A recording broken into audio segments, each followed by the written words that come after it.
Assalamualaikum warahmatullahi wabarakatuh. Bagaimana teman-teman? Masih semangat dalam pembelajaran daring?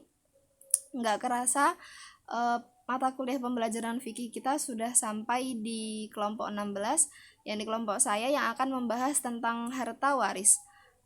Harta waris selama ini hukum mawaris atau ilmu mawaris itu terkenal dengan hukum yang sangat sulit untuk dipelajari, dan bahkan masih banyak, tetapi jarang orang yang mumpuni dalam ilmu ini.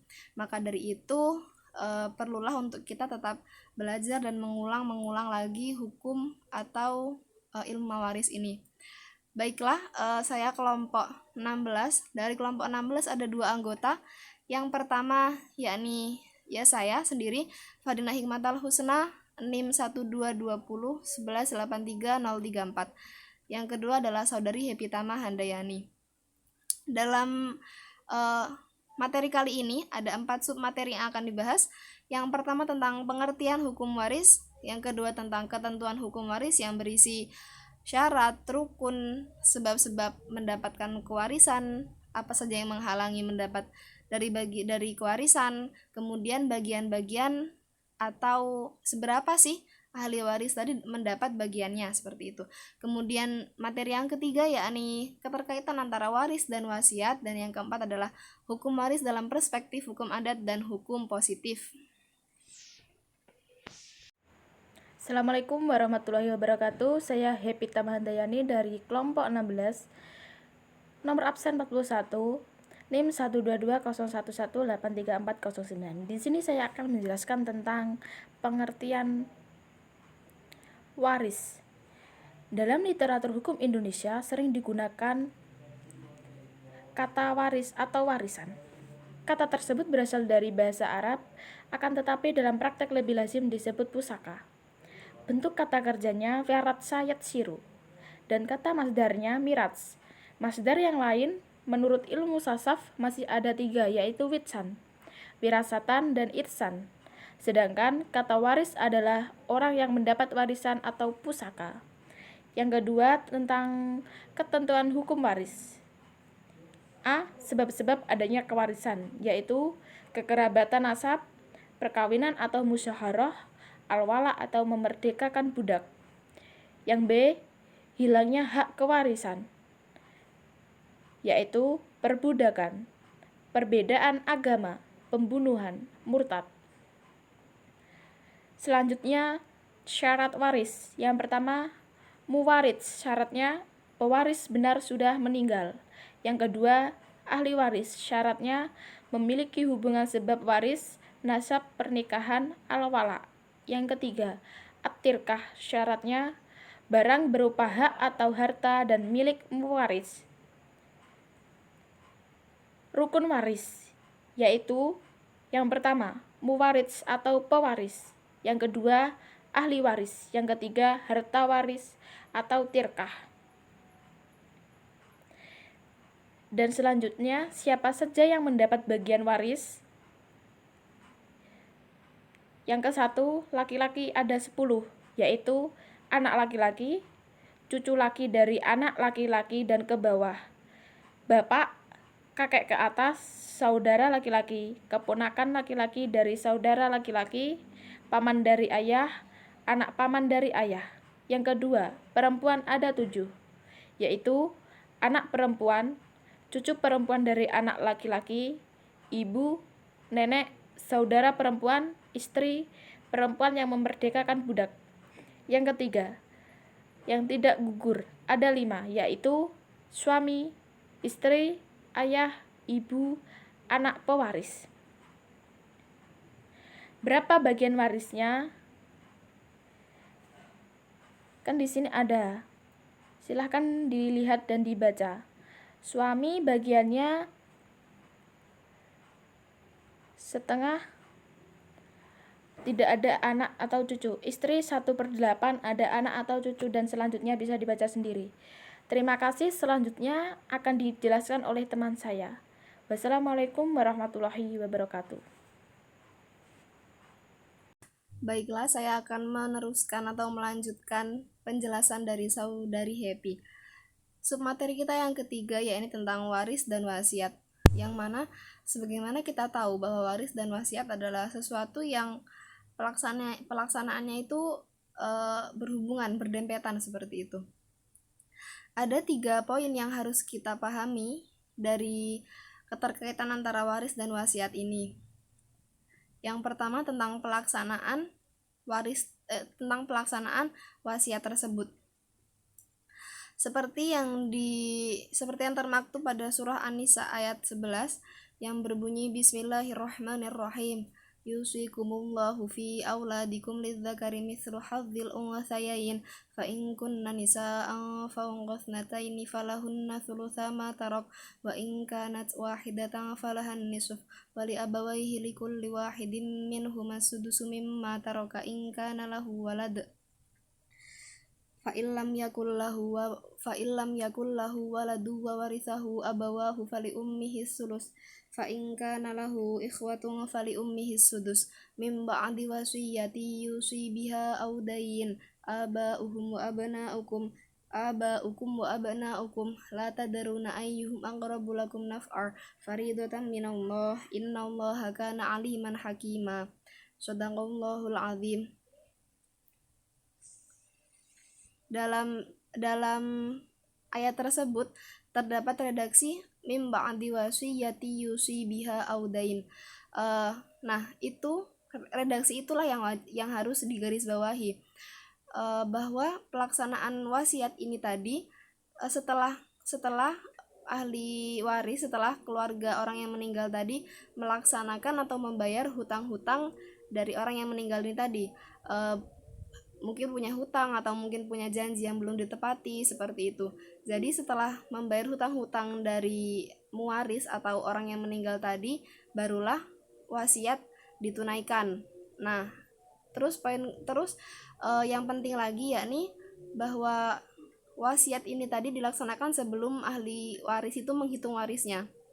Jadi urutannya setelah muwaris ini tadi meninggal, yang pertama dilakukan adalah ya tentu saja menyegerakan pengurusan jenazahnya. Terus yang kemudian menunaikan atau membayar semua hutang-hutang dan menunaikan janji yang belum ditepati. Terus setelah itu wasiatnya, kemudian barulah menghitung harta warisnya. Kemudian poin yang kedua yakni batasan wasiat itu tadi berdasarkan hadis riwayat Bukhari Muslim, yang mana wasiat itu tadi tidak boleh melebihi dari 1/3 dari harta waris. Bagaimana sih bunyi hadisnya? Hadisnya seperti ini. Fasulusu wasulusu katsirun innaka antadharu warasaka aghniya khairun min antadharuhum ailata yatakaffafunan nas. Hadis riwayat Bukhari Muslim, yang artinya maka sepertiga maksudnya itu sepertiga wasiat itu tadi hanya boleh sepertiga, tidak boleh lebih dari sepertiga.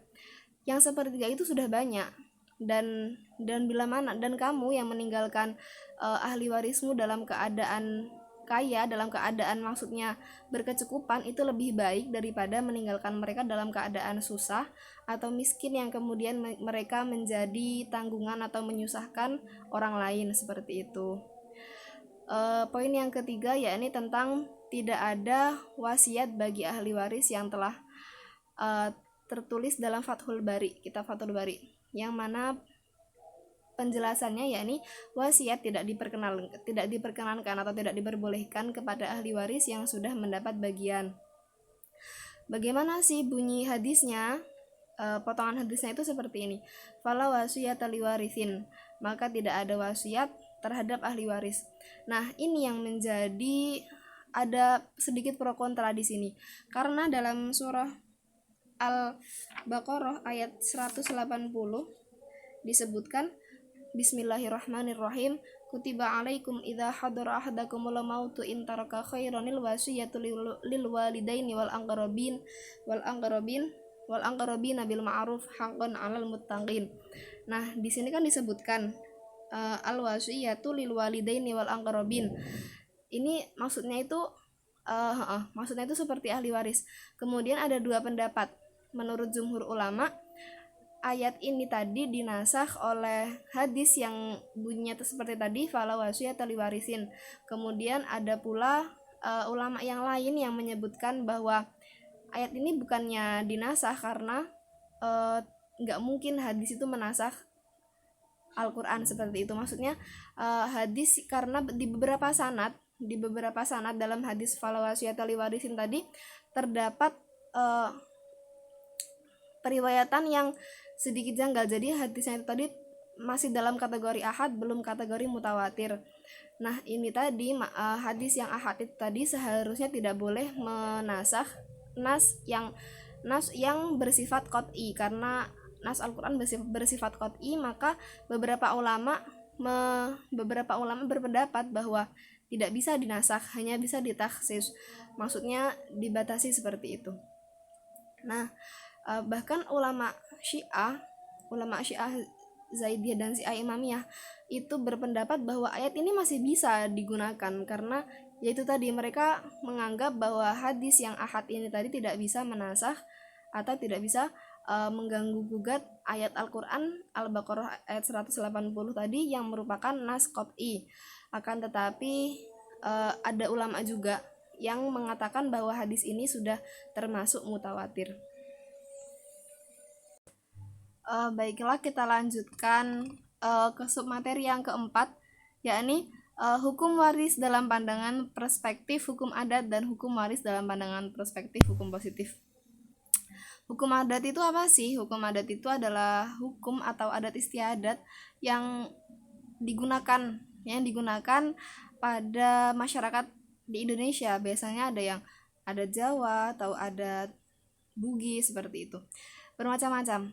Oke, pewarisan adat dilakukan berdasarkan asas kesamaan, kebersamaan, hak, kerukunan atau kekeluargaan, musyawarah mufakat, dan keadilan. Hukum adat merupakan hukum asli masyarakat adat yang diatur dalam pasal 18B ayat 2 UUD 1945. Ditambahkan bahwa keadilan hukum adat tidak berbicara bahwa dalam hukum adat tidak berbicara keadilan yang sama rata, tetapi melainkan keadilan yang proporsional. Jadi kalau hukum adat itu mungkin jika di hukum Islam kan gini, seperti ini gitu. Dabil furud dan furudul muqaddarah sudah ada bagiannya sendiri-sendiri. Tapi kalau waris dalam hukum adat itu seperti enggak selalu sama gitu. Pembagiannya itu keadilan tuh bukan berarti sama rata atau mengikuti apa yang sudah ada, tetapi bagaimana keadilan yang proporsional. Maksudnya seperti mengikuti situasi dan kondisi pada keluarga yang dihitung warisan itu tadi. Kemudian hukum positif mengenai aturan hukum pembagian harta warisan orang tua di Indonesia memiliki 3 aturan yang berbeda, yakni berdasarkan pertama hukum perdata barat di mana pemberlakuannya adalah bagi golongan Tionghoa dan Timur Asing, kedua hukum adat yang bersumber dari masing-masing daerah adat Indonesia, dan yang ketiga hukum Islam atau bisa disingkat KHI, kompilasi hukum Islam, yang tentunya berlaku pada orang Indonesia yang beragama Islam. Jadi seperti itu.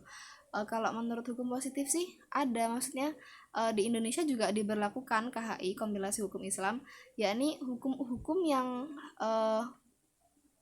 dibuat dengan tidak mencurangi atau dengan tidak menyeleweng dengan syariat Islam itu tadi sendiri. Baiklah, mungkin sampai sini materi yang dapat saya sampaikan. Mohon maaf apabila ada kurang lebihnya atau ada kesalahannya. Pasti masih banyak kesalahan dari saya. It always seems impossible until it's done. Semuanya akan terlihat gak mungkin sampai kita benar-benar menyelesaikannya. Jadi jangan pernah ragu apakah kita bisa atau tidak, tapi yakinlah bahwa kita bisa. Syukran jazilan, wala'afu minkum, Assalamualaikum warahmatullahi wabarakatuh.